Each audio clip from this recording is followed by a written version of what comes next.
Cette nouvelle de dernière heure, vous avez vu les images rapidement au cours des dernières minutes, un vol de voiture spectaculaire à Montréal. Ouais, on fait tout de suite le point avec Marianne. On parle d'une cavale donc, qui s'est terminée rapidement à tout de même là, dans le centre-ville.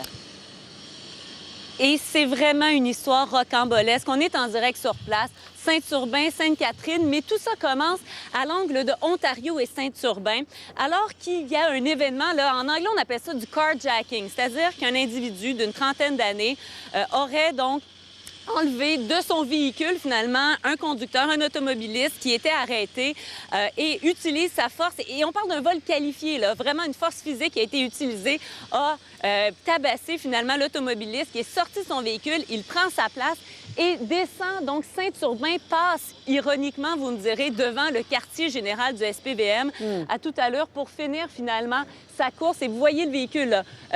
C'est Complexe des Jardins, chantier de construction termine là. Et j'ai avec moi un bon Samaritain qui est intervenu. Racontez-moi, vous avez vu, vous, dans un premier temps, le véhicule arriver rapidement? Exactement. Moi, je marchais sur la rue Sainte-Catherine pour faire une livraison dans le Complexe des Jardins. J'ai vu la voiture passer à vive allure, j'ai entendu les pneus crisser et ensuite j'ai entendu un bang. Je suis parti à la course vers le véhicule pour venir en secours aux personnes à l'intérieur du véhicule. Puis je suis arrivé au coin de la rue, j'ai vu que c'était pas un accident. L'homme est sorti par la porte d'arrière du véhicule. Il a traversé la rue puis il a essayé de voler le véhicule que vous voyez ici. Il y avait une femme à bord, il l'a éjecté du véhicule pour la voler. Puis nous, ce qu'on a fait, il y avait un autre homme avec moi sur le coin de la rue. On a sorti l'homme de la voiture. Je l'ai poussé au sol, je l'ai immobilisé en attendant les secours. Puis, par nature, je ne l'ai pas laissé filer avec le véhicule parce qu'il aurait pu arriver d'autres choses de très graves. Puis, Il vous paraissait intoxiqué? il était très, très, très agité. Puis, il parlait fort, il criait. Puis, il y avait beaucoup de sang sur lui. Il n'avait pas l'air d'un gars qui avait l'air d'être l'ami à personne, en fait.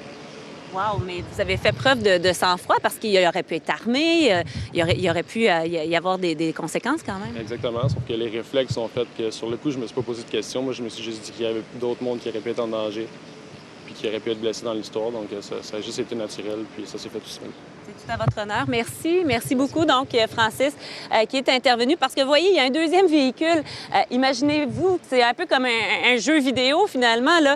L'homme qui, dans un premier temps, donc, prend un premier véhicule, va faire l'accident, mais a aussi, selon ce qu'on apprend, selon ces informations-là, donc, tenter de voler un deuxième véhicule pour finalement continuer dans sa cavale et tenter de prendre la fuite.